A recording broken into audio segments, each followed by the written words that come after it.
지난 한 주간의 한반도 정세와 남북 관계, 외교 안보 이슈를 되짚어보는 토요일 대담 코너 한반도 브리핑입니다. 외교안보부처를 출입하는 지성림 기자와 함께하겠습니다. 어서 오십시오. 네, 안녕하세요. 네, 이번 주에도 눈에 띄는 외교안보 이슈가 있었는데 주요 이슈부터 소개해 주시죠. 네, 말씀하신 것처럼 크게 두 가지 주목되는 이슈가 있었습니다. 우선 지난 목요일 한국과 미국 국방장관이 공동으로 주관하는 안보협의 회의가 열렸는데요. 이 회의에서 양측은 북한의 핵미사일 능력이 강화된 데 맞게 한미연합군의 작전 계획을 업그레이드하기로 합의했습니다. 다음으로 서훈 청와대 국가안보실장이 중국을 방문해 외교 분야를 담당하는 양재츠 중국 공산당 중앙정치국 위원과 회담을 했는데요. 공교롭게도 한미안보협의회의가 개최된 바로 그날에 같은 날에 회담이 열렸습니다. 현재 문재인 정부가 종전선언 추진에 공을 들이고 있는데요. 이번 한미안보협의회의와 그리고 서훈 실장과 양재츠 정치국 위원회 회담이 종전선언 추진에 어떤 영향을 미칠지 또 북한이 호응할지 이런 얘기도 해볼까 합니다. 네, 한미안보협의회는 미국과 한국에서 번갈아 열리는 연례 회의죠. 이 한미 국방장관이 이 회의에서 한미동맹 그리고 양국 국방협력과 관련한 중요한 사안들을 논의하는 것으로 알고 있습니다. 그런데 이번 회의에서 작전 계획을 보완하기로 했다고 했는데 어떤 내용이었나요? 네, 여기서 얘기하는 작전 계획이란 북한의 대남 침공, 즉 군사적 공격에 대비한 한미연합사령부의 군사작전 계획입니다. 현재 한미연합사의 전쟁 대비 매뉴얼은 작전 계획 501호인데요. 이 작계 501호는 2015년에 만들어졌습니다. 그런데 그때 당시와 비교하면 북한의 핵미사일 능력이 상당히 고도화됐습니다. 2017년에 이미 6차 핵실험과 대륙간 탄도미사일 시험 발사 성공으로 핵탄두를 탑재한 미사일을 미국 본토까지 날려보낼 수 있는 능력을 가졌고 올해도 신형 장거리 순항미사일, 극초음속 미사일, 잠수함 발사 탄도미사일을 잇따라 발사하는 등 전략무기 개발에 계속 열을 올리고 있습니다. 따라서 기존의 작전 계획으로는 북한의 고도화된 핵미사일 위협에 대응하는 데 한계가 있다. 이렇게 한미 군 당국이 판단한 겁니다. 그리고 한국의 군사적 능력도 상당히 높아졌죠. 올해만 봐도 초음속 순항미사일과 고위력 탄도미사일 개발에 성공했고 또 지난 9월에는 문재인 대통령이 참관한 가운데 잠수함 발사 탄도미사일의 잠수함 발사 시험도 성공하지 않았습니까? 이처럼 2015년에 비해 한반도의 전략 환경이 많이 변했습니다. 네, 그러니까 이 작전 계획을 새로 만들든지 갱신하든지 이런 이슈인 것 같은데요. 이 한미 국방장관이 이게 합의를 한다고 해서 바로 만들 수 있는 게 아니잖아요. 어떤 절차가 필요한가요? 네, 한미연합사의 작전 계획을 새로 만들려면 우선 양국 합의로 새로운 전략기획 지침, 영어로 하면 Strategic Planning Guidance라고 하는 이 SPG를 마련하고 이를 한미 국방장관이 승인하는 절차가 먼저입니다. 전략기획 지침 SPG는 작전계획 수립을 위한 일종의 포괄적인 가이드라인인데요. 양국 국방장관이 새로운 SPG에 합의하면 합참 차원에서 본격적인 작전계획 수정 작업에 들어갑니다. 기존의 SPG는 한미 국방장관이 2010년에 합의한 지침인데요.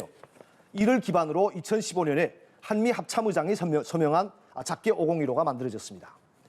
이번 한미안보협의회에서는 바로 그 첫 번째 절차, 즉 새 SPG 마련에 합의한 겁니다. 이와 관련한 서욱 국방부 장관의 발언 직접 들어보시죠. 변화된 전략 환경에 보다 효과적으로 대응하기 위한 작전계획 발전에 필요한 지침을 제공할 필요가 있어서 최종안에 합의했음을 알려드립니다. 네, 한미 국방장관이 새 SPG를 승인함에 따라 양국 군 당국이 이제 새로운 작전계획 마련 작업에 돌입할 예정인데요. 작계 501호도 만드는데 5년이 걸린 만큼 새로운 작전계획 수립에도 시간이 좀 걸릴 겁니다. 또 기존의 작계 501호를 대체해 완전히 새로운 작계를 만들지 아니면 501호를 보완하는 방식일지는 아직 결정되지 않았습니다. 국방부 관계자는 미국 측에서 먼저 작계를 최신 버전으로 업그레이드하자고 제안했다며 새로운 작전계획 수립의 세부 방향은 내년 초쯤 정리될 것 같다고 전했습니다. 네, 이번에 한미가 새로운 작전 계획을 만드는데 아무래도 가장 관심을 갖는 국가는 북한이겠죠. 네. 이 북한이 아무래도 또한 이 주한미군에 대해 좀 민감하게 반응을 할 텐데 이번 회의에서 주한미군을 기존 수준대로 유지한다 이런 것을 공식화했다고요. 네, 서욱 장관이 발표했는데 직접 들어보시겠습니다. 아울러 우리는 연합방위와 확장 억제 제공에 대한 미국의 공약과 더불어 특히 대한민국 방어를 위해 주한미군의 현 전력 수준을 지속 유지한다는 미국의 공약을 재확인하였습니다. 네, 미국 트럼프 행정부에서 마지막으로 열렸던 지난해 한미 안보 협의 회의의 공동 성명에는 주한미군 병력 유지와 관련한 내용이 빠졌었습니다. 이 때문에 일각에서는 미국이 주한미군 병력을 감축하려는 게 아니냐는 우려가 나오기도 했는데요. 올해 공동 성명에는 주한미군 규모를 현재 수준으로 유지한다는 문구가 다시 담겼습니다. 주한미군 병력은 약 28,500명인데요. 미 국방부도 최근에 해외 주둔 미군 재배치 검토 결과를 공개하면서 주한미군 규모를 현재 수준으로 유지한다고 밝혔습니다. 미 국방부는 이와 함께 한반도에 순환 배치해왔던 아파치 공격 헬기 부대와 포병 여단 본부를 상시 주둔 부대로 전환하기로 했는데요.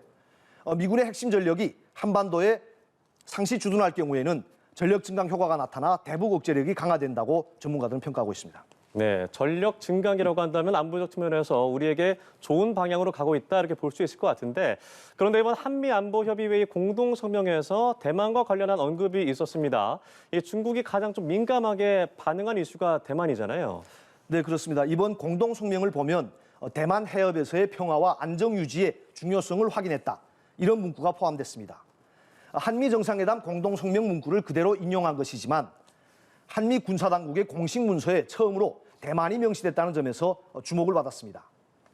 이와 관련해 국방부 측은 안보협의회의 과정에서는 대만 문제가 전혀 언급되지 않았지만 실무자들이 공동성명을 작성하는 과정에 미국 측의 제안으로 대만 관련 문구가 들어갔다고 설명했습니다.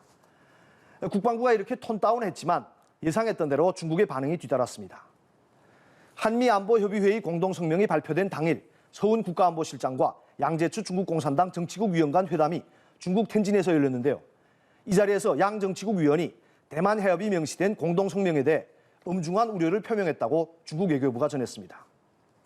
중국 외교부 대변인실은 연합뉴스의 서면 질의에 보낸 답변에서 양 정치국 위원이 대만 문제는 중국 내정에 속하는 문제이며 중국의 핵심 이익에 관한 것은 어떤 외부 세력의 간섭도 허용하지 않겠다, 이런 점을 강조했다고 밝혔습니다. 하지만 우리 정부 고위 관계자는 서훈 양재추 회담에서 한미 공동성명과 관련한 논의가 있었느냐는 질문에 그렇게 관심 있는 주제가 아니었다면서 양재추의 우려 발언은 전하지 않았습니다. 지난달에 열린 미중 정상회담에서 조 바이든 대통령과 시진핑 국가주석이 대만 문제를 놓고 정면 충돌했는데요. 그 바로 직후에 한미 군사당국의 공동성명에서 대만이 언급됐으니 중국으로서는 당연히 심기가 불편하겠죠. 네, 앞서 언급하신 대로 우리 정부가 전략적으로 결정한 것인지는 모르겠으나 한미 안보협의회와 이 한중의 이 고위급 회담이 같은 날에 일어났습니다. 이번 한중 고위급 회담에서 중국 측이 종전 선언에 대해서 좀 긍정적으로 언급을 했다고요. 네, 이번 회담과 관련해 주중대사관과 청와대에서 보도자료를 냈는데요. 양재추 정치국 위원이 종전선언 추진을 지지한다고 밝혔다는 겁니다. 정부 고위 관계자는 중국 측의 이 같은 언급에 대해 종전선언 논의에서 중국이 건설적 역할을 할 용의가 있다는 뜻이라고 설명했습니다. 중국은 자신들이 6.25 전쟁 정전협정 서명국인 만큼 종전선언의 당사자로 참여하겠다, 이런 입장을 한중 간 외교 협의를 계기로 분명히 밝히고 있는 것으로 전해졌습니다. 하지만 이번 서 실장과 양 정치국 위원 간 회담에서는 종전선언 문항과 관련한 협의까지는 이루어지지 않았는데요. 아직 그 단계까지 논의할 상황은 아니라는 것이 정부 측 설명입니다. 네, 이 양측이 북한과 대화를 계속해서 노력하는 것이 중요하다라는 데 공감한 것 같은데, 건설적인 역할을 어느 정도 할 것인지 북한을 설득할 가능성은 좀 어떻게 볼 수 있을까요? 글쎄요. 문재인 정부는 종전선언에 많은 공을 들이고 있죠. 하지만 중국 입장에서는 종전선언이 자국의 이익에 절실한 문제도 아니고 또 되면 좋은 거지, 이런 정도의 이슈라 당장 북한 설득에 나설지는 알 수 없습니다. 그리고 특히 중국이 설득한다고 해서 북한이 네, 그래요, 종전선언 한번 논의해 봅시다, 이렇게 호응에 나올까요? 북한과 중국이 소위 혈맹 관계라는 건 누구나 아는 사실이지만 그렇다고 중국의 얘기를 북한이 다 듣는 건 아닙니다. 김정은 집권 초기에는 북한과 중국도 불편하고 안 좋은 관계였습니다. 2018년 남북 정상회담과 북미 정상회담을 계기로 북중 정상회담이 열린 이후부터야 다시 가까워진 거죠. 북한도 자신들의 이익에 부합하는 얘기만 듣는 겁니다. 그럼 종전선언과 관련한 북한의 생각은 뭐냐? 북한은 이미 지난 9월 말 김정은 시정연설을 통해 자신들의 입장을 공표했습니다. 직접 들어보시겠습니다. 종전을 선언하기에 앞서 서로에 대한 존중이 보장되고 타방에 대한 편견적인 시각과 불공정한 이중적인 태도, 적대시 관점과 정책들부터 먼저 철회되어야 한다는 것이 우리가 계속 밝히고 있는 불변한 요구이며, 네, 이렇게 한국과 미국을 향해 우리와 대화를 할 거면 우리가 제시한 선결 과제부터 해결해라. 이렇게 던져놓은 이후 지금까지 계속 침묵 모드입니다. 사실상 무관심에 가깝다고도 볼 수 있는 태도인데요.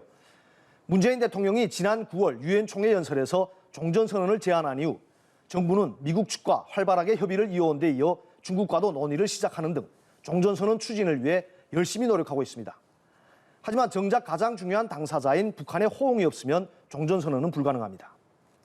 실제로 정의용 외교부 장관도 지난달 국회 외교통일위원회에 출석했을 때 한국과 미국 등의 합의만으로는 이뤄지는 게 아니어서 종전선언이 쉽지는 않을 거라고 얘기했는데요. 정부 당국자들도 북한이 응하지 않으면 다 소용없다는 걸 잘 알고 있을 겁니다. 특히 이번에 한미 군 당국이 북한에 대응하는 새 작전 계획을 만들기로 하고 이를 위한 전략기획 지침을 승인한 데 대해 북한이 반발하고 비난에 나설 가능성이 큰데요. 이렇게 되면 종전선언 논의에는 또 새로운 변수가 생기는 겁니다. 네, 종전선언 정말 쉽지 않을 것 같습니다. 자, 이렇게 지난 한 주간 한반도 주변에서 어떤 일들이 있었는지 짚어봤습니다. 다음 주에는 한반도 정세가 또 어떻게 변할까요? 지성림 기자, 다음 주에 다시 뵙겠습니다. 고맙습니다. 네, 감사합니다.